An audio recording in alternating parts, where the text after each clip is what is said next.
ללכת בדרך של ביידן עכשיו, זאת גם טיפשות וגם סכנה.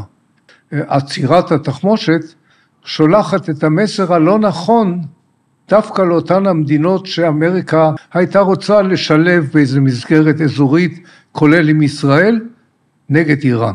בלי מדינת ישראל אין עתיד לעם היהודי יותר. נגמרה האפשרות של עם בגולה. זה לא יהיה יותר. כן. ולא רק בגלל האנטישמיות. המוקד המרכזי היום של העם היהודי, כך או אחרת, זה מדינת ישראל. לכן, מה שעומד על הפרק מבחינה היסטורית, זה דבר עצום. האורח שלי היום הוא זלמן שובל. זלמן שימש בעברו כשגריר ישראל בארצות הברית וכחבר כנסת מטעם המחנה הממלכתי והליכוד. הוא ידוע בתור אחד מהדיפלומטים החשובים והמוערכים ביותר בישראל לדורותיה. כבוד גדול לשוחח, זלמן, מה שלומך? תודה רבה. כיף גדול. אשמח להתחיל, אם אתה יכול, להסביר מהו התפקיד של שגריר בארצות הברית, שגריר ישראל בארצות הברית. זה באמת תפקיד מיוחד במינו, מפני שארצות הברית יש לה אופי מיוחד במינו מבחינת ישראל. זה לא כמו שגריר בצרפת או אנגליה, שאני לא מזלזל, אבל ארצות הברית היא ארצות הברית. ולכן גם השגריר בארצות הברית הוא תמיד מינוי של ראש הממשלה, ולא של שר החוץ. זה יוצר לפעמים בעיות, התחרות, יריבות בין ראש הממשלה לשר החוץ, וזה עלול גם לגרום בעיות לשגריר. כן. מהי התקופה? מי הנשיא באותו זמן, מי שר החוץ בארצות הברית באותו זמן, מזכיר המדינה, ומי ראש הממשלה בישראל, ובכלל, מה המצב באותו זמן? אז למשל, הייתי פעמיים שגריר, בקדנציה הראשונה שלי, מאחר שהיחסים בין ראש הממשלה, יצחק שמיר, לדוד לוי, שר החוץ, לא היו הכי תקינים, נגיד ככה, מאושרים. למעשה, נפל בחלקי להיות הרבה יותר משגריר, להיות מעין שר חוץ, לא בתואר של שר חוץ, לפחות מבחינת היחסים עם ארצות הברית, ויחסים עם ארצות הברית, זה כולל כמובן כל העניין הפלסטיני, והייתה מלחמת המפרץ, וכל הדברים האזוריים האלה נפלו בחלקי, במידה רבה, בלי להגזים. עכשיו, שגריר ישראלי בוושינגטון, הוא בעצם 5 שגרירים. הוא שגריר באופן רשמי לנשיא, לממשל, הוא שגריר לקונגרס, הוא שגריר לתקשורת, הוא שגריר לקהילה היהודית, ואולי לעוד כל מיני דברים. כל זה מתמזג בתפקיד ובאישיות של השגריר. היו לנו שגרירים שהיו מצוינים בחלק מהדברים, אבל לא בדברים אחרים.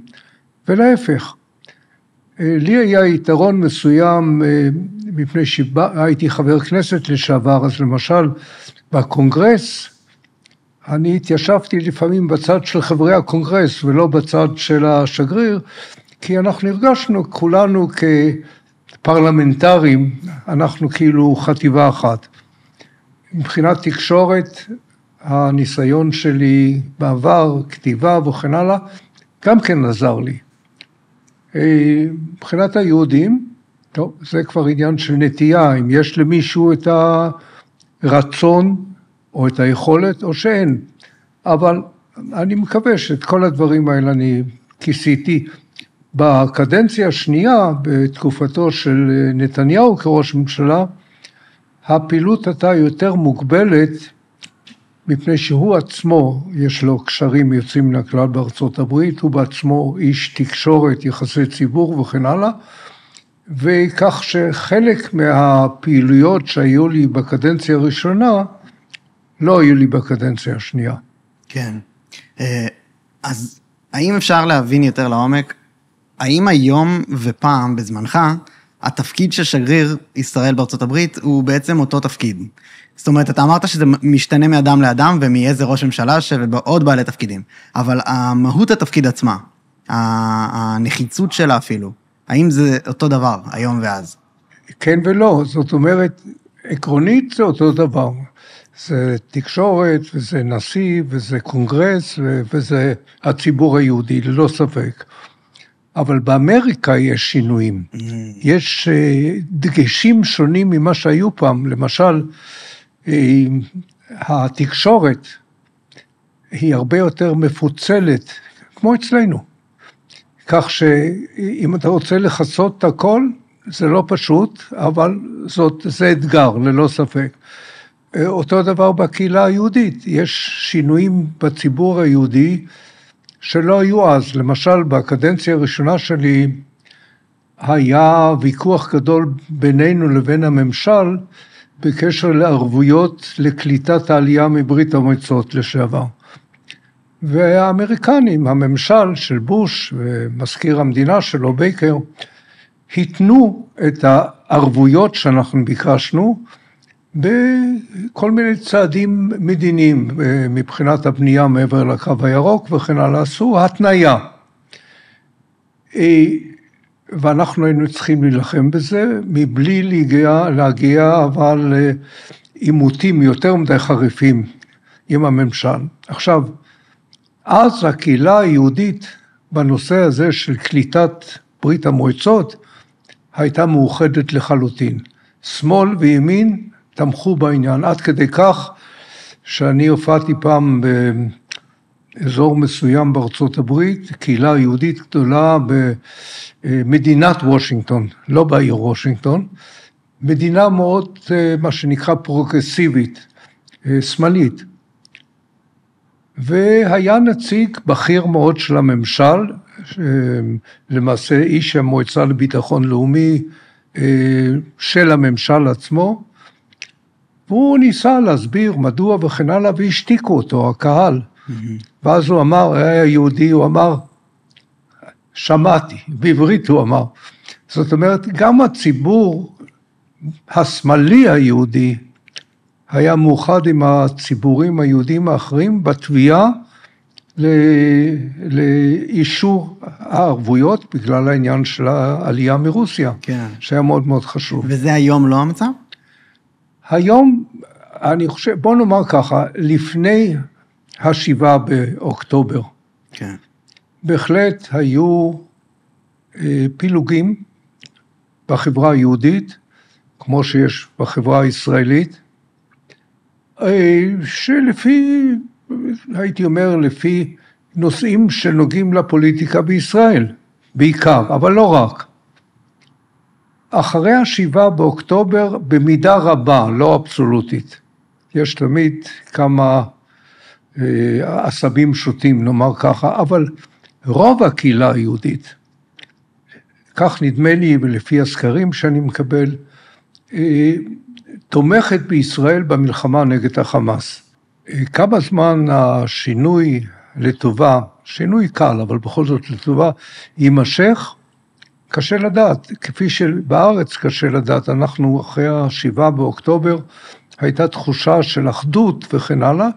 אני חושב שהאחדות עדיין קיימת ביסודה, אבל יש סימנים גם של חזרה לפיצולים פוליטיים ואחרים. אינני יודע. כן. כמובן שבאמריקה היום הכל מושפע משני דברים שקשורים זה בזה. א', יש פילוג קשה מאוד בחברה האמריקאית, ללא כל קשר עם ישראל, בהרבה מאוד נושאים, ומערכת הבחירות. אז זה ללא ספק מטיל צל או אור, תלוי איך שאתה קורא לזה, גם על הנושא של ישראל ואמריקה בכלל, והקהילה היהודית. מעניין, היום קיבלתי דיווח, היו פריימריס, יש עכשיו שורה שלמה של פריימריס לקראת הבחירות במדינת מרילנד, ומועמדת שתומכת חזק בישראל, היא שזכתה. וואלה. מול ציבור גדול של כאלה שחושבים אחרת. יש מאמץ של הארגונים היהודיים הראשיים, המובילים, לתמוך במועמדים שתומכים בישראל, ונראה איך שזה יימשך. כן, יש לי משהו שלא מסתדר לי לגבי, רואים את זה תמיד, ראיתי את הפריימריז של, נראה לי פשוט המפלגה הרפובליקנית לפני כמה חודשים, וכל אחד מהמועמדים נשאל על מה דעתו על ישראל, ועל מה ישראל צריכה לעשות בתגובה לשביעי לעשירי. למה יש אינטרס כל כך חזק, גם בציבור וגם בממשל עצמו, בארצות הברית בישראל? למה זה כל כך מעסיק אותם? למה האינטרס הזה? ראשית כל, יש עניין, הייתי אומר, כבר בתרבות האמריקאית. לא מהרגע הראשון, לא מהיום הראשון של הכרזת מדינת ישראל, אבל במשך הזמן, בוודאי מאז מלחמת ששת הימים. הציבור האמריקני באופן בסיסי תומך במדינת ישראל. אז חלק, לגבי הדורות הוותיקים יותר, זה עדיין תגובה למה שקרה במלחמה, השואה וכן הלאה. אבל חלק רואה במדינת ישראל למעשה את התגלמות האידיאלים שהם בעצמם מאמינים שיש לאמריקה. יש ויכוח אם יש עדיין או אין, אבל הם מאמינים. כן, שעל פי הם נכתבה החוקה והוקם כן, כן. עכשיו, בזמנו, למשל, אני זוכר לגבי היהודים, הייתי באיזה אירוע מסוים, ולא הייתי האורח הראשי, אני באתי לאירוע כמוזמן של הסניף הוושינגטוני של הארגונים היהודיים, הכלליים, והסניף הוושינגטוני הוא אחד הגדולים, אני חושב שאחרי ניו יורק אולי ולוס אנג'לס המקום הכי גדול, כי זה לא רק וושינגטון, זה גם כל האזור מסביב, והאורח המרכזי והנואם היה מי שכיהן אז כשר האוצר האמריקאי, יהודי, בממשלת קלינטון. איש מאוד מאוד חשוב, גם היום עדיין איש חשוב. מה שמו? אני כרגע לא זוכר את השם. אוקיי, אנחנו נבדוק את זה ונשלים. ואני שומע את האיש הזה, האמריקאי הזה, שאחר כך היה גם נשיא אוניברסיטת קולומביה, לא קולומביה, הרווארד, אומר את הדברים הבאים, ליהודים האמריקאים, אומר להם ככה, אנחנו היום, היהודים, תפסנו עמדות בהרבה מאוד דברים חשובים באמריקה, בפוליטיקה, בכלכלה, בספרות, בתרבות, אבל תדעו לכם, כל זה התחיל עם הקמת מדינת ישראל. אם חלילה מחר תיפגע מדינת ישראל, או יקרה אסון חלילה, אנחנו יהודי אמריקה נחזור בדיוק למצב שהיינו לפני כן. כלומר, הוא הבין את ההשפעה החיובית שיש, או שהייתה למדינת ישראל מתקדמת, דמוקרטית, חזקה, שיודעת להילחם על זכויותיה, שמגינה על ביטחונה בכוחות עצמה, דבר שהאמריקאי הממוצע או המצוי אוהב ותומך, והוא הבין כמה שזה מקרין גם על גורלה של יהדות אמריקה עצמה. כן. זה נושא שלמשל לא קיים אצל האורתודוקסים, האורתודוקסים אולי כן, אבל החרדים, מפני שהם יהיו יהודים וישארו יהודים, והזכויות הכלליות פחות מעניינות אותם, אבל הציבור הרחב היהודי, שזה הרוב, זה בהחלט גורם שהם צריכים לקחת לתשומת ליבם, ואני חושב שזה משפיע גם היום על זה שהיהודים תומכים בישראל, מול כל התעמולה ומה שקורה, ומה שקורה באוניברסיטאות, והכביכול פרוגרסיביים, שם מאוד מתקים, זה הציבור הכי רגרסיבי שיכול להיות, אבל קוראים לעצמם פרוגרסיביים. כן, אפשר להיכנס גם לזה, ואני אשמח על מה שקורה שם בהקשר הזה של הפרוגרס, אבל אתה מתייחס ליהודים בתשובה שלך, זאת אומרת, כן. האם אתה טוען שהפריימריז, שבהם האנשים צריכים להביע עמדה לגבי ישראל, זה בעצם דיבור אל המצביעים היהודים, כי אני חשבתי שלא, חשבתי שיש אינטרס לציבור האמריקאי הלא יהודי במדינת נכון, ישראל. זה נכון, אבל אין פה סתירה. לא, אין סתירה. מפני שכשיש מועמד, ושידוע שאחד מקווי, הקווים הפוליטיים הראשיים שלו, שהוא תומך חזק בישראל, גם במצב הנוכחי וגם בכלל, זה משפיע על הבוחרים, בין אם הם יהודים או לא יהודים, מול מועמדים אחרים שיוצאים נגד ישראל. ככה שיש, אתה יודע, זה כמו בתחרות הזמר שראינו. אז המשלחות הרשמיות כאילו היו נגד ישראל, אבל כשצריך היה לשאול את הציבור שלהם בבית, הם היו בעד ישראל. כן. ולמה אתה אומר שזה? למה, איך חיברת את זה? זאת אומרת, אתה אומר שהציבור בפועל זה לא מה שרואים בתקשורת. אני מחבר את זה מפני שאני אומר, יש לעתים קרובות הטיה מכוונת או לא מכוונת, בין רחשי הציבור האמיתיים, לבין מה שמופיע באופן רשמי. ציבור כזה אומר ככה, אומר ככה. וזה מאוד בולט במפלגה הדמוקרטית באמריקה, שחלק לא קטן ממנה מושפע מעמדות אנטי-ישראליות. אני לא מדבר על המנהיגות הרשמית, או המרכז של המפלגה, אבל יש קבוצה גדולה, אפילו הולכת וגדלה, שמשווה בין ישראל לבין הקולוניאליזם, לבין דיכוי השחורים, דברים שהם מגוחכים לחלוטין. כן. אבל אתה יודע, בתעמולה, זה עוד אמר גבלס, אם אתה חוזר על השקר, פעם אחר פעם אחר פעם, זה מתחיל להיקלט. כן. אז זה קיים. במפלגה הרפובליקנית, אתה שאלת אותי, הם רואים, אני לא מדבר על טראמפ עכשיו, אבל המפלגה הרפובליקנית, בזכות עצמה, רואה בישראל את מיצוי אותם העקרונות שהם היו רוצים לראות בשביל אמריקה. משק חופשי, צבא חזק, עמידה ביטחונית חזקה, פה כמובן נוצרות סתירות בתוך המפלגה הרפובליקנית, כי טראמפ, שעכשיו התברג באופן ברור כמנהיגה של המפלגה, הוא בעצם לא מבחינת ישראל, אבל באופן כללי מתנגד למעורבות אמריקנית בחזיתות חוץ, בביטחון של מדינות אחרות. בעניין זה יש סתירה בינו לבין חברי המפלגה, ונבחרי המפלגה בקונגרס, ואם הוא ייבחר לנשיאות, יהיה מעניין לראות מי ומה יהיה הקו של הממשל מבחינה זאת. כן, האם תהיה תמיכה חזקה בישראל, או שאולי יגידו, בסדר, שישראל היא בעלת ברית, אבל אנחנו לא רוצים להיות יותר מדי מעורבים.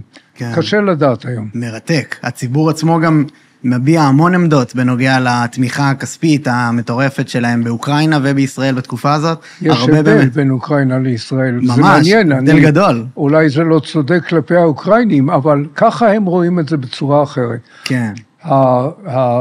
הדמוקרטים, נגיד ביידן והאירופים, אומרים מה שקורה באוקראינה, זה למעשה עוד הזרה, מה שעלול לקרות לכל אירופה, או לפחות לחלק מאירופה, אם התוקפנות הרוסית לא תיבלם. לגבי ישראל, הציבור דמוקרטי במחאות, אני מדבר על המפלגה הדמוקרטית, וחלק מהשמאל, או חלק גדול מהשמאל באמריקה, עדיין לא מבין שהמלחמה שלנו בחמאס, היא מלחמה גם באיראן, שהיא חלק מן הגוש הזה של סין ורוסיה ואיראן, נגד העולם החופשי, נגד העולם הדמוקרטי, שלמעשה אנחנו לוחמים את המלחמה גם שלהם, אבל זה עדיין לא חדר במידה מספקת לקודקודים, הייתי אומר, של נותני הטון שמה. יש לביידן ציטוט משנות ה-70, אמרתי את זה הרבה פעמים פה בפודקאסט, והתייחסנו לזה עם כל מיני אנשים, שהוא אומר שבשנות ה-70, עוד הוא היה די צעיר, והוא אומר, בלי ישראל במזרח התיכון, היינו צריכים להמציא אחת כדי לשמור על האינטרסים האמריקאים. כן, הוא אמר את זה, זה נכון. והוא לא היחידי, היו גם כאלה שדווקא במפלגה הרפובליקנית, שקצת הרחיקו לכת ואמרו, וקראו לישראל נושאת המטוסים היבשתית של המאה. זה לא בדיוק ככה, כן. מפני שאם לאמריקה היו, נניח, אילו הייתה פורצת מלחמה, אז בין אמריקה לרוסיה, כן. אני לא מניח שהקומנדו הישראלי היה בא לנמל אודסה או משהו כזה. אבל בתור אמירה זה בסדר, ופה אנחנו מגיעים אולי לנושא אחר, או דומה, קרוב, אבל לא אותו נושא. העוצמה הצבאית של ישראל היא פקטור, היא גורם היום בתמיכה האמריקאית הבסיסית במדינת ישראל. ברור. כלומר, הם רואים במדינת ישראל גורם עוצמתי, שבעימות הכללי בין העולם החופשי לבין העולם האנטי חופשי, יכולה לשחק תפקיד. בפרט אם תתרחב המסגרת של הסכמי אברהם וסעודיה וכן הלאה, מה שלא תמיד מבינים גם פה, ומה שלא מבינים תמיד באמריקה, תלוי באיזה צד, שניצחון ישראלי במלחמה הנוכחית, כולל עניין רפיח, הוא שיביא את התמיכה של מדינות ערב שחוששות מאיראן, יותר מאשר כל ויתור ישראלי. כי בסתר ליבם הערבים, המדינות הסוניות יודעות בדיוק מי מאיים עליהם, לא ישראל, אלא איראן. ולכן רוצים את ישראל מנצחת, רוצים את ישראל חזקה, והצעד האחרון של ממשל ביידן בעניין עצירת התחמושת, שולחת את המסר הלא נכון, דווקא לאותן המדינות שאמריקה באופן רשמי ובאופן מעשי, הייתה רוצה לשלב באיזו מסגרת אזורית, כולל עם ישראל, נגד איראן. כן, זה גם נוגע בעניין של הפרוגרס, שהוא נמצא בתוך העורקים של המפלגה הדמוקרטית, שביידן בראשיתה, אבל היה פה יורם אטינגר, אתה מכיר אותו? מכיר אותו, הוא עבד אצלי. עבד אצלך. הוא היה הממונה אצלי בתקופה הראשונה של זה. על היחסים עם הקונגרס. לא על הקונגרס כולו, על הסנאט בעיקר. על הסנאט, כן.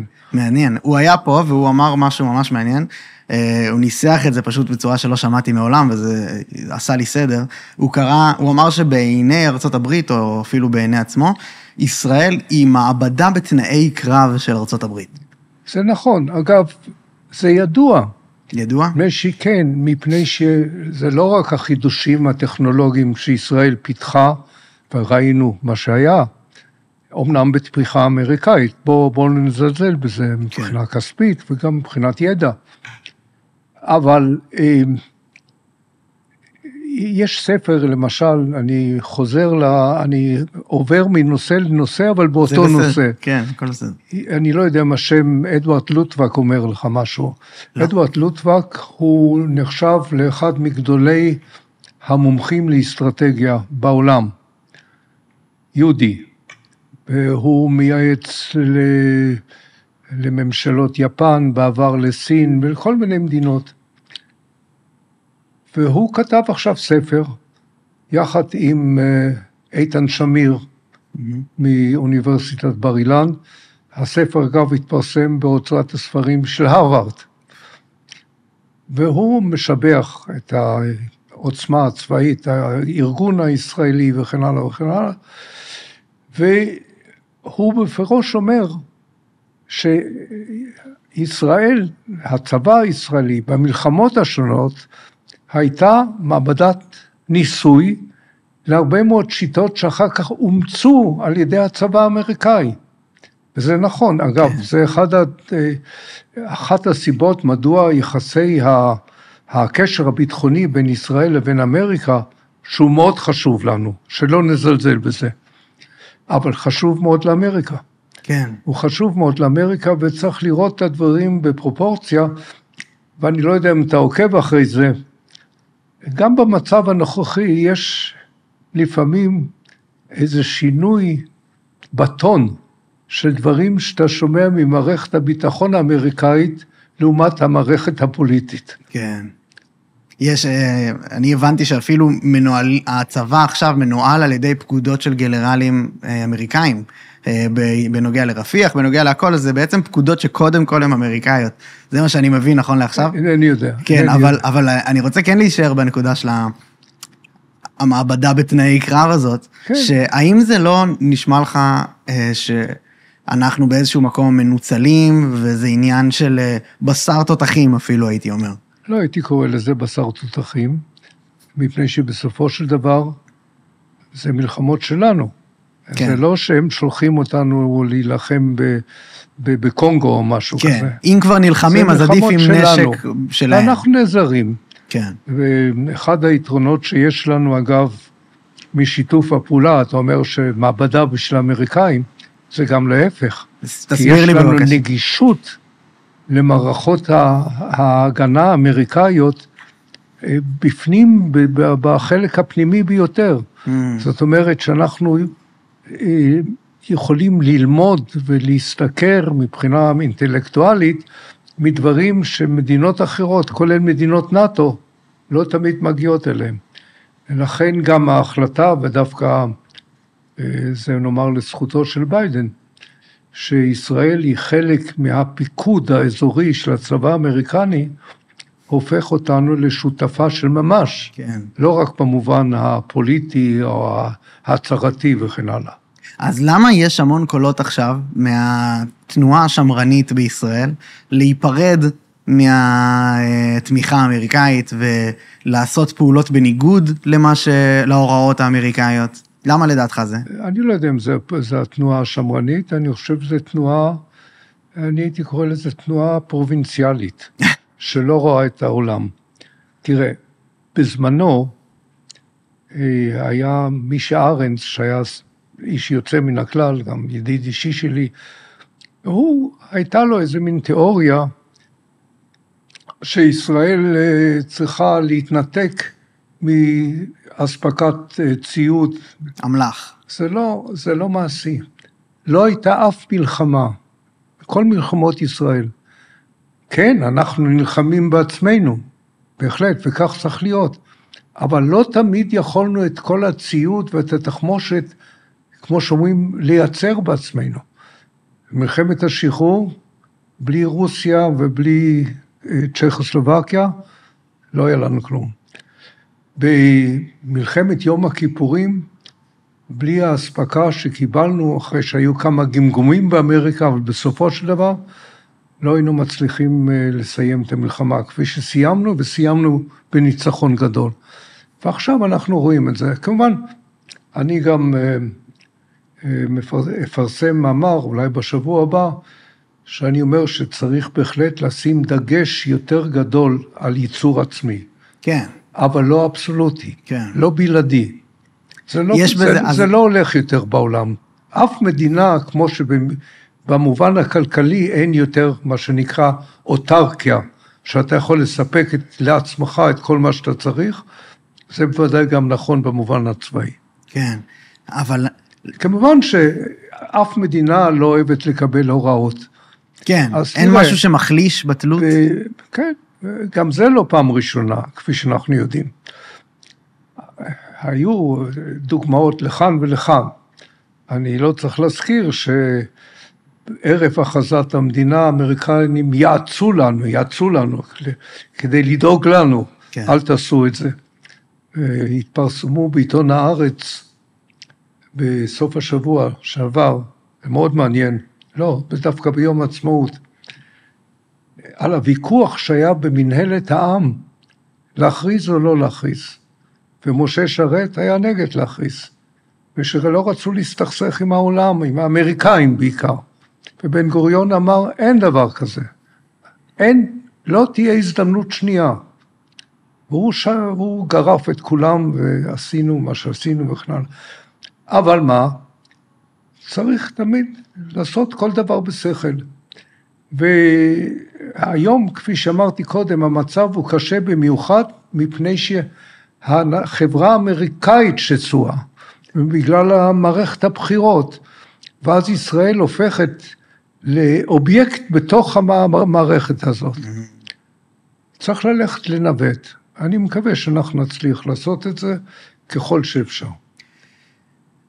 אמרת את המילה התנועה הפרובינציאלית. כן. והאם לדעתך זה לא מה שהיו אומרים על בן גוריון בזמנו?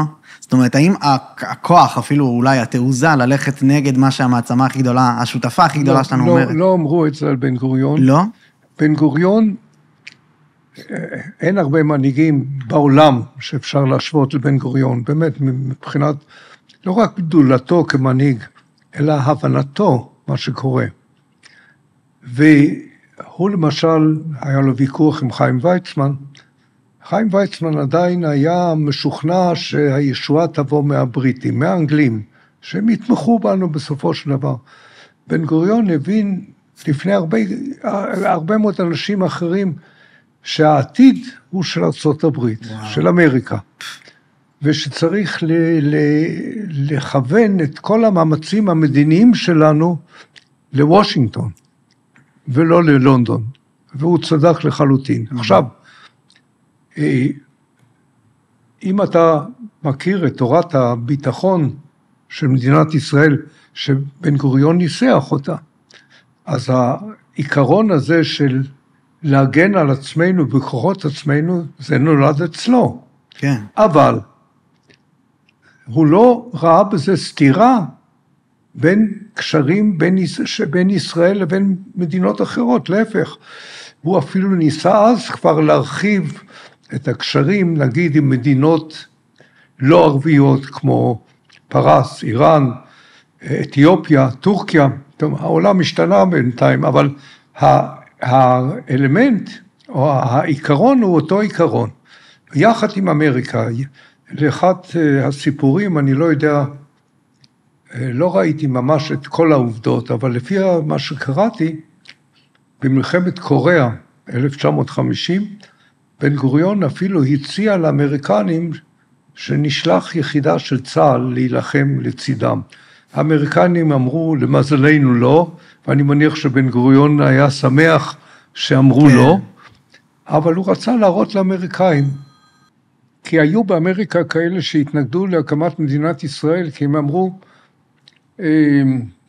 שולטת פה מפלגה סוציאליסטית, הם עלולים ללכת עם ברית המועצות. כן.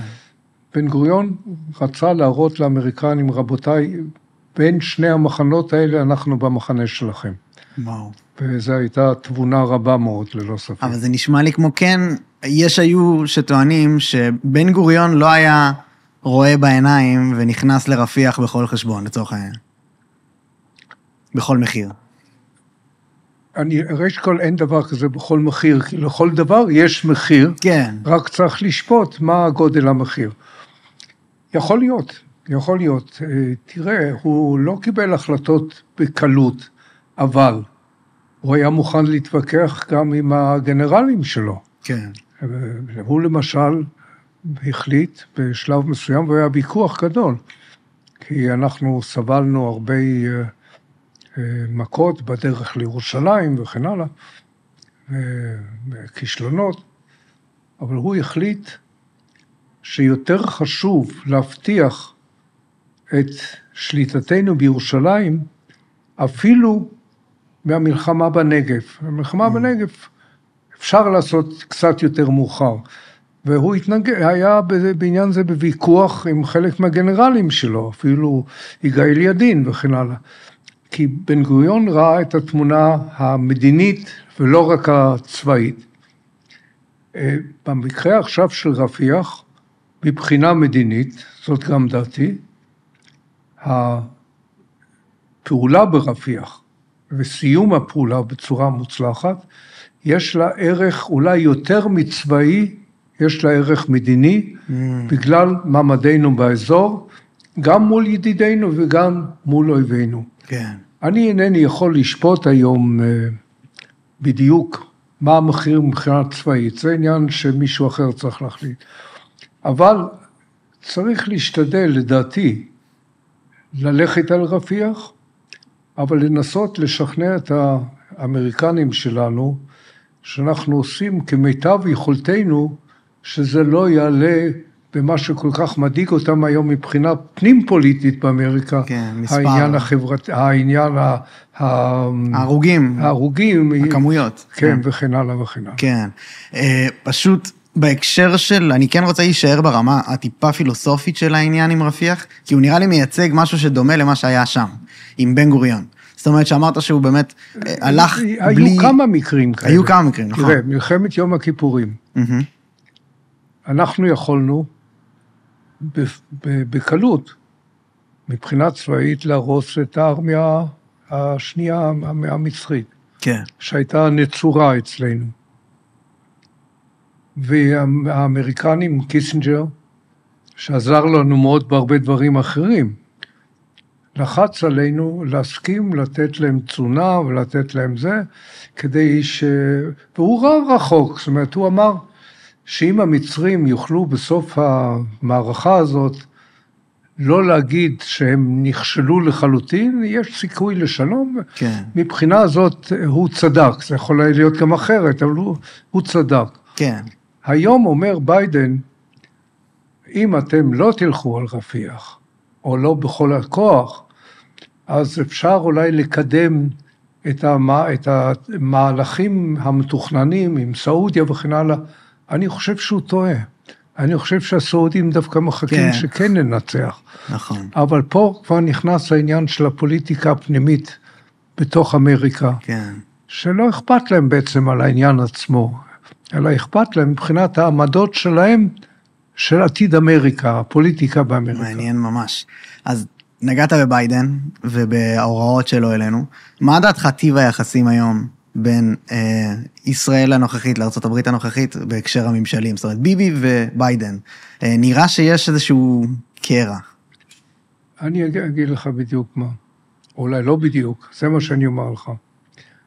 ביידן הוא נשיא ארצות הברית, והוא יהיה נשיא ארצות הברית לפחות עוד 7 חודשים, כן. כמעט 8, כי הנשיא מתחלף רק באמצע ינואר. זו תקופה ארוכה מאוד שיכולים לקרות בה הרבה מאוד דברים. על זה אנחנו צריכים, כמו שאומרים, להתמקד. זה הממשל שאנחנו עובדים איתו. לא ניכנס עכשיו להשערות מה יהיה אחר כך. צריך להשתדל עד כמה שאפשר לתאם עמדות, אבל לא במחיר של אובדן כל המטרות שלנו, כולל המטרה, כפי שאמרתי, ברפיח. כן. אז לפי מה שאתה אומר, ביבי פועל נכון, יחסית. תראה, לביבי יש בעיה שלא הייתה, לא לגולדה, לא לשמיר, לא לבן גוריון.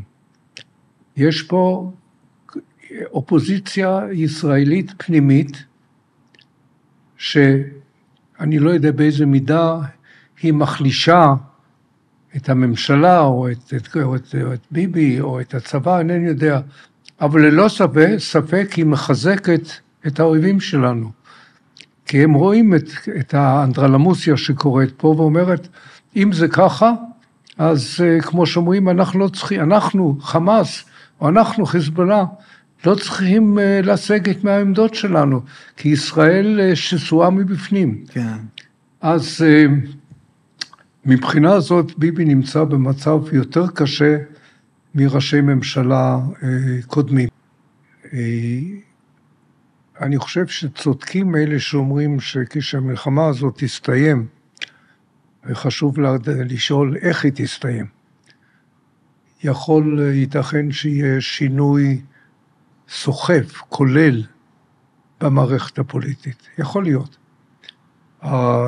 השמאל כנראה חושב שזה יביא לו איזה שהם דיבידנדים, אבל אני חושב שזה יהיה בדיוק להפך. כן.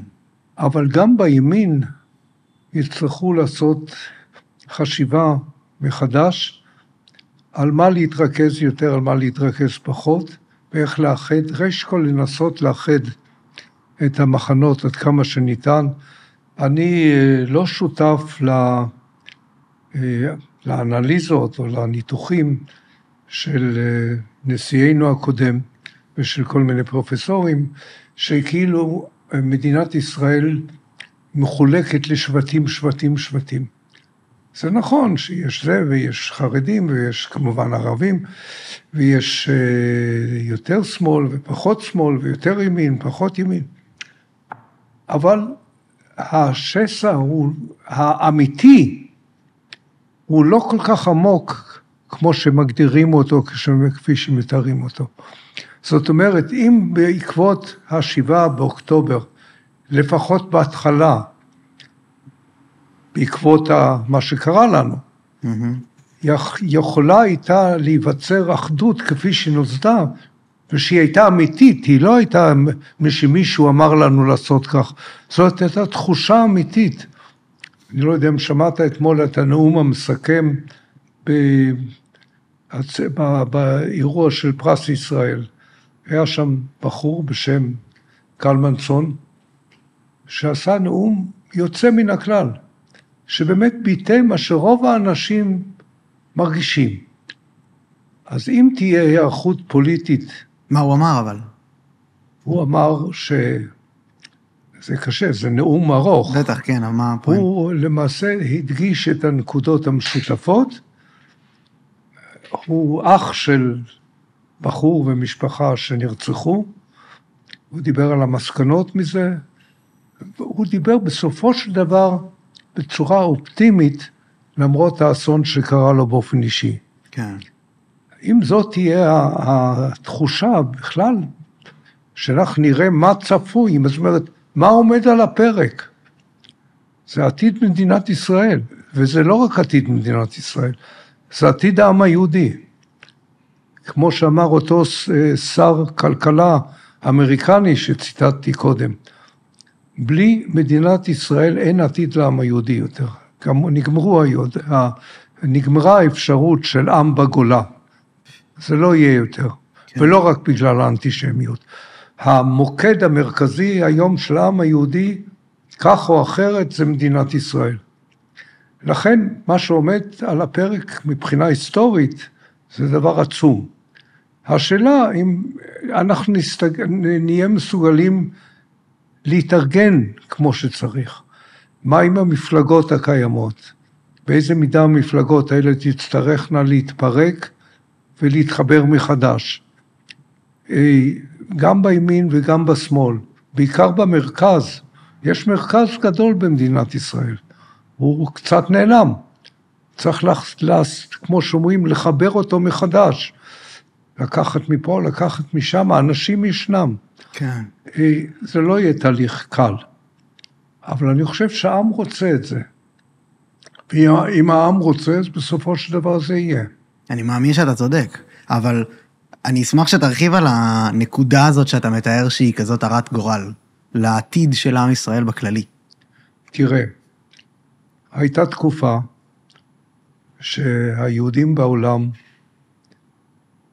מה שאיחד ביניהם במידה רבה, זה הצד הדתי, הבית כנסת, הלימודים וכן הלאה, הדת,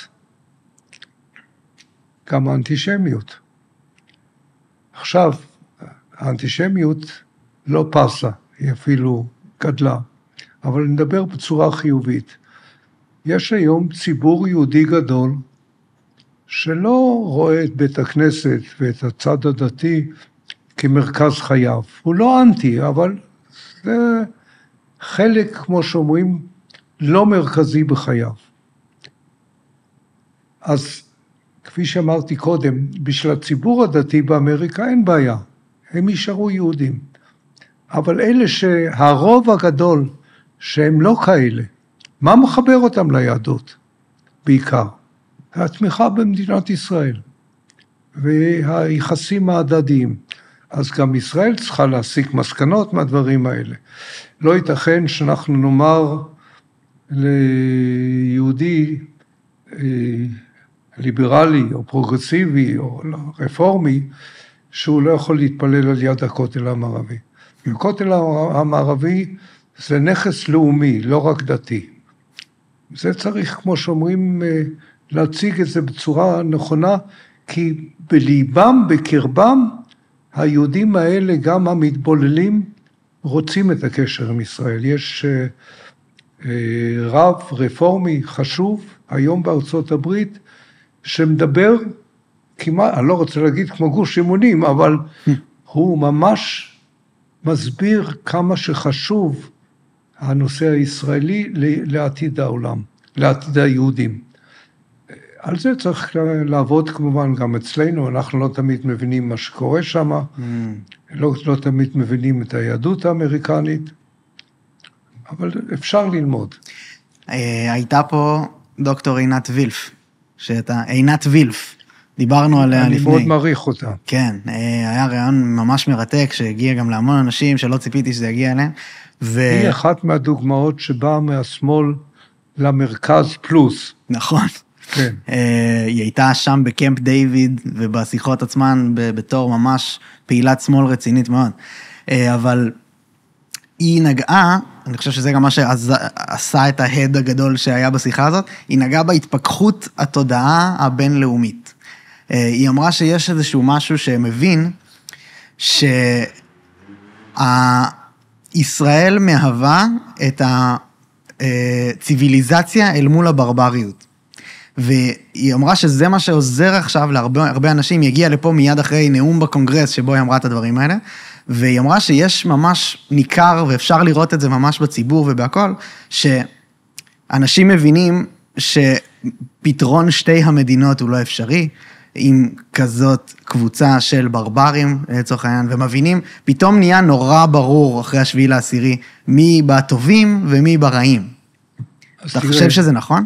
אני חושב שזה נכון חלקית, מפני שחלק מהעולם, אולי לא הרוב, אבל חלק משמעותי, ודאי בארצות הברית, אומר לא, זה לא בין העולם החופשי לברברים, זה בין העולם המתקדם יותר, לבין האסכולה הקולוניאליסטית הלבנה, אתה יודע איך שהם קוראים לזה וכן הלאה וכן הלאה, נגד העמים המדוכאים, ומראים את הערבים למיניהם וכן הלאה כמדוכאים. זה עדיין תופס חלק גדול מתשומת הלב. אבל האם זה לא מראה שהם בצד של הרעים למעשה? מי שעושה את זה, זאת אומרת... אובייקטיבית הם בצד של הרעים, אבל כן. מה זה משנה מבחינה ריאל פוליטית? העובדה שמישהו צודק, אבל הוא במיעוט, זה לא מנחם את אף אחד.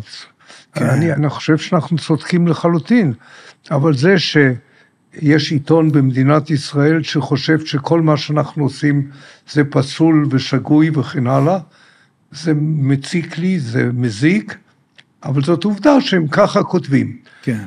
אותו דבר בעולם, צריך להילחם נגד זה.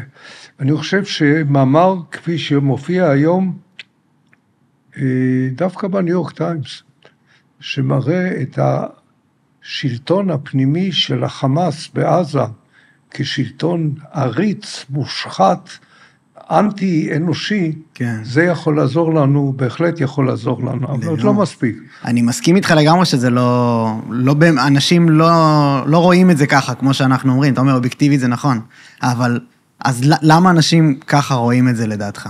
מפני שאנחנו, אתה יודע מה, זה אולי פרדוקס, מפני שאנחנו חזקים, ומפני שאנחנו מנצחים, ומפני שבטלוויזיה מראים ילדים הרוגים ומסכנים וכן הלאה, לא מספרים את האמת.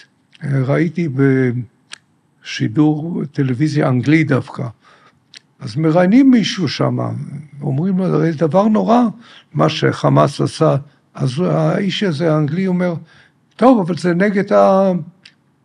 נגד השטח הכבוש. אומרים לו, זה לא שטח כבוש. יצאו משם, כן. אז הוא אומר, זה כן שטח כבוש. כן. זאת אומרת, קשה לשכנע. יכול להיות, אתה יודע, אני בתקופה מסוימת הייתי ממונה על כל ההסברה המדינית הישראלית, בתקופה בעצם של ממשלת בגין, וכשדיין היה שר חוץ. ובאמת הפעלתי כל מה שאפשר היה, אבל לא הייתה מלחמה. זה היה גם כן, הייתה תקופה קשה מאוד, בגלל בקמפ דיוויד, והוויכוחים על הסכם השלום וכן הלאה, אבל יכול להיות שאנחנו עכשיו צריכים להיות קצת יותר סליחה על המרכאות, נבזיים.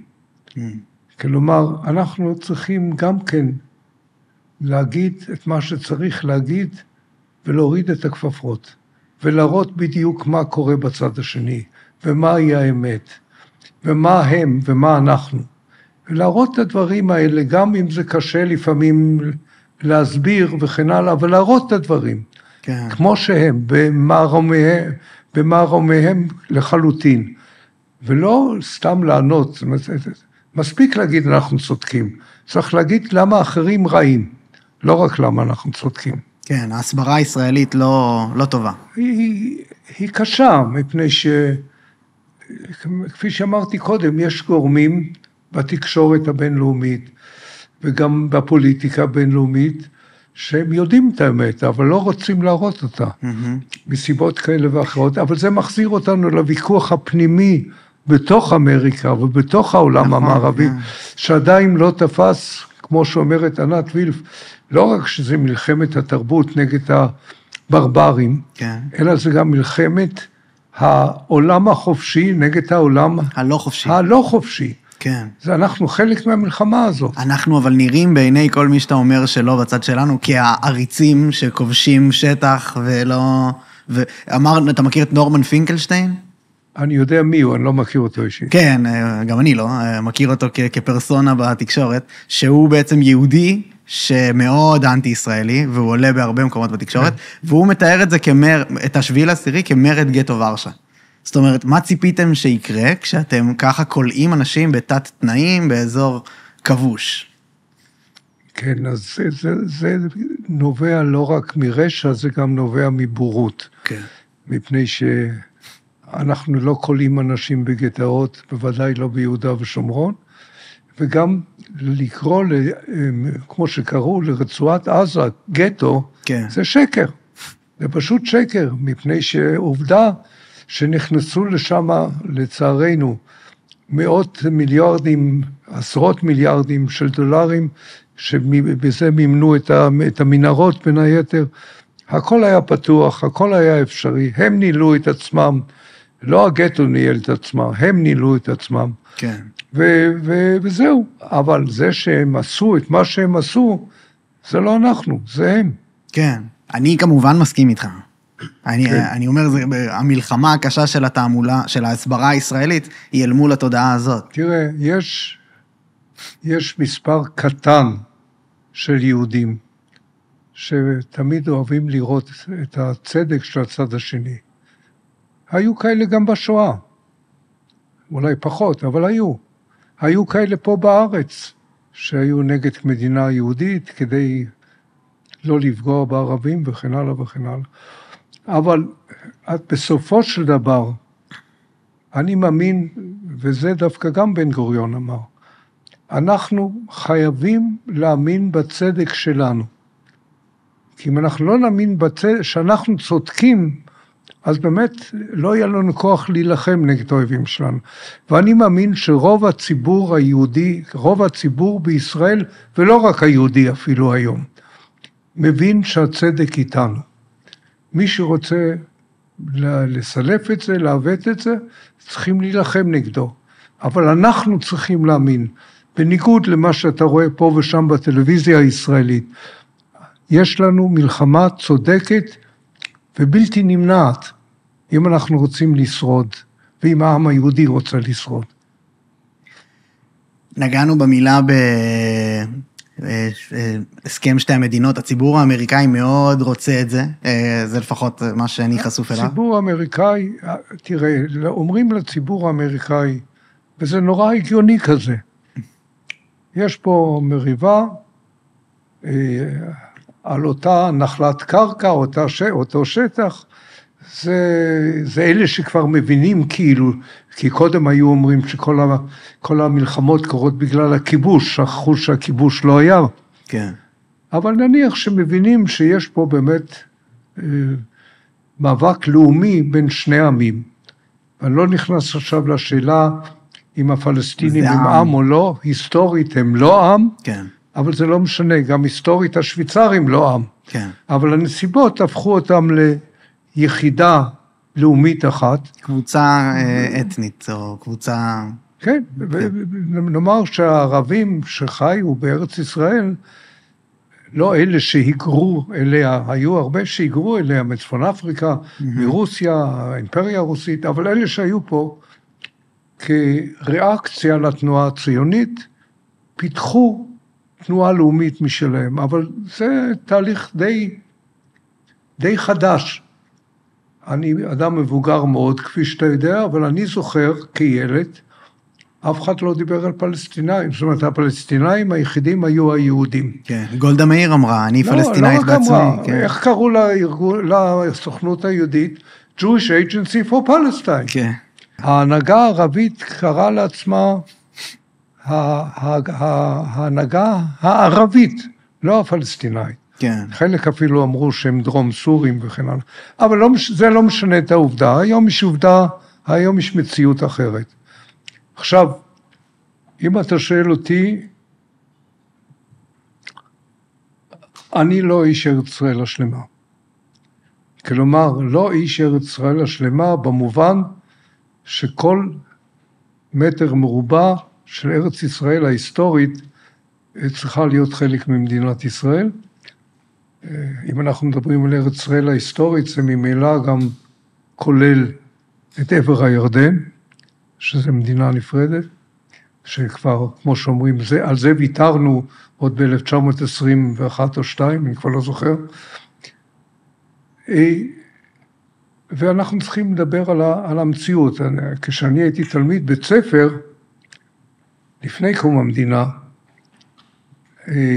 כתבתי פעם חיבור, שהמורה שלי, שלמה סקולסקי, אמר, תקריא את זה בפני כל התלמידים, זה היה כאילו מסע במדינת, לא קראו לזה מדינת ישראל, אלא במדינה היהודית העתידה לקום, וכללתי במסע הזה, כמובן את כל ארץ ישראל המערבית, אבל גם את הגולן ואת הבשן ואת סיני. זה היה קצת מוגזם. הלוואי והיה, אבל זה לא ככה. אנחנו היום נמצאים במציאות שאם אנחנו מממשים את ארץ ישראל השלמה, אנחנו נמצא את עצמנו במשך זמן, אולי במיעוט או בשוויון עם האוכלוסייה הערבית, ואז לא תהיה מדינה יהודית. זאת לא, אגב, כל השם מדינה יהודית, לדעתי הייתה טעות, השם, הכינוי היה טעות, היינו צריכים לדבוק בהגדרה של הרצל, מדינת היהודים. זה הרבה יותר נכון, כי אחרת, מדינה יהודית, מיד חושבים שיש לזה קונוטציה דתית. כן. אבל לא משנה. אז ז'בוטינסקי, עוד בשנות ה-20, אמר שאנחנו נקים את המדינה, והערבים יקבלו את זה, וקיר הברזל וכן הלאה, ובסופו של דבר, כל הערבים יסכימו שיש פה מדינה של העם היהודי, ויהיו אפילו, יכול להיות אפילו סגן ראש ממשלה או ראש ממשלה. זה לא היה מציאותי. בז'בוטינסקי, שהיה דמוקרט גדול ואידיאולוג גדול, לא הבין את התהליכים בעולם הערבי. הוא לא הבין את התהליכים שעמדו לקרות בציבור הארץ ישראלי הערבי. ומבחינה זאת בן גוריון היה יותר מציאותי, ולא רק בן גוריון, במפלגת העבודה, אחרי הכרזת האו"ם ב-47, היו אנשים מרכזיים מאוד, כמו ברל כצנלסון למשל, ממנהיגי המפלגה, שאמר את כל האוכלוסייה הערבית צריך להעביר אל מעבר לירקון, אל הירדן. כן. ממפלגת העבודה, מפא"י אז, כן. לא מהימין. זאת אומרת, הימין האמין שאפשר להגיע להסדר. דווקא חלק מהשמאל כביכול לא האמין בזה. אבל עכשיו אנחנו במציאות כמובן אחרת. אם מישהו פעם חשב על טרנספר, הימים האלה עברו. לכן, לדעתי, אנחנו צריכים לשמור על חלק ניכר מיהודה ושומרון, בעיקר מטעמים ביטחוניים. אני לא מזלזל בנושאים אידיאולוגיים ותנ"כים והיסטוריים והכל, אבל אתה יודע מה? גם המפה של התנ"ך, של משה רבינו כביכול, או של אברהם אבינו, היה שם שיקול ביטחוני, לדעתי. איך אנחנו מתקיימים מול המואבים וההמונים והמליקים וכל אלה מסביב, כן. לשמור על אחדות פנימית, וגם בגבולות. עכשיו, ללכת בדרך של ביידן עכשיו, זאת גם טיפשות וגם סכנה. כי כל מדינה פלסטינית שאתה תקים עכשיו, תהיה בשליטת החמאס. יותר גרוע, היא תהיה בשליטה או בהשפעה של איראן. זאת אומרת שבמקום שאיראן תהיה איפה שהיא, היא תהיה לנו על יד כפר סבא ועל יד כל המקומות שלנו. זאת אומרת, ואני מאמין שזאת הגישה של ביבי. לא לשלול לחלוטין את האפשרות שביום מן הימים תקום ישות ערבית כזו או אחרת, בין אם זאת אוטונומיה מוגברת, או אפילו מדינה מנוטרלת מכל מיני בחינות, אבל לא עכשיו. רק אחרי שייווצר ממש מצב של שלום, שלום אולי לא אידילי, לא אידיאולוגי, אבל שלום מציאותי, כן. בינינו לבין העולם הערבי, כולו, ותבוטל הסכנה, או תנוטרל הסכנה של איראן. אגב, דווקא ביידן, לא עכשיו, לפני שנה וחצי, אמר, לא יהיה שלום עד שכל שכניה של ישראל יכירו בזכותו של העם היהודי למדינה. וזה עוד לא קרה. בדיוק. זה גם מה שעינת וילף אמרה פה, עוד חלק מהדברים שלה. לכן השאלה היא לא גיאוגרפית, היא לא רק או בעיקר היסטורית, היא באמת ביטחונית ופרגמטית, ולפי כך אנחנו צריכים לפעול, ולא להיכנס עכשיו לוויכוחים שהם בסופו של הוויכוחים לא ריאליים, כי אנחנו לא נוכל ולא נרצה אפילו להחזיק בכל שטח, ולא נרצה להחזיק גם ברצועת עזה, כפי שיש אנשים שמאמינים. נראה שזה הולך לשם. אני מקווה שלא.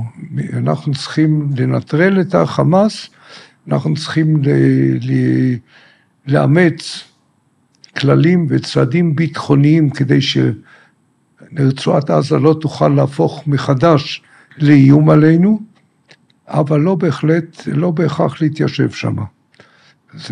זה לא עוזר לנו שום דבר לביטחון, כן. לפי דעתי. בטח. יכול להיות מישהו חושב אחרת. גם אני הייתי שמח, כאילו, אולי היינו צריכים באיזשהו מקום להתחיל מזה, כדי שאני אבין יותר לעומק את עמדתך, בהקשר של הזיקה, כן, יהודית למקום הזה. לאיזה מקום? למקום הזה. זה צריך להגביר. אם אנחנו מדברים האם יש זיקה על תנכית? המצב הפוליטי פה, כמו שאמרתם, אבל שאני דיברתי, אחרי המלחמה, צריך למצוא את הסינתזה הנכונה בין מערביות במובן המדעי, הטכנולוגי, הדמוקרטי, אבל למסורת היהודית. המסורת היהודית, אפילו משה סנה השמאלי בזמנו, אמר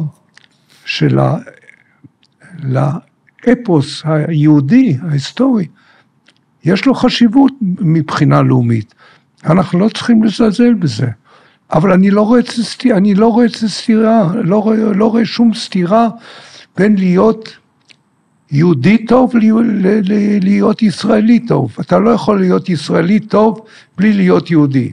אתה לא יכול להיות יהודי טוב בלי לתמוך בציונות. כן. זו הגישה שלי. בהקשר שלה באמת ההתנגדות הדתית אלינו, יש מכל הכיוונים, אמרת שכל עוד אין הנהגה לפלסטינאים ולערבים מסביבנו, שמכירה בקיום, שזה בעצם הציטוט של ביידן, נכון? אמרת שהוא. כן. אז לא נראה שיש כזה, כי אנחנו בעצם נופלים על אותה משבצת של, קיבלנו את המקום הזה באיזשהו זכות אלוהית. אז האם זה יכול להתקיים בכלל ביחד? אני חושב שאולי לא. כרגע בטח לא. אבל יש שינויים, בכל זאת, גם בעולם הערבי, בעולם המוסלמי, הם לא מרחיקי לכת.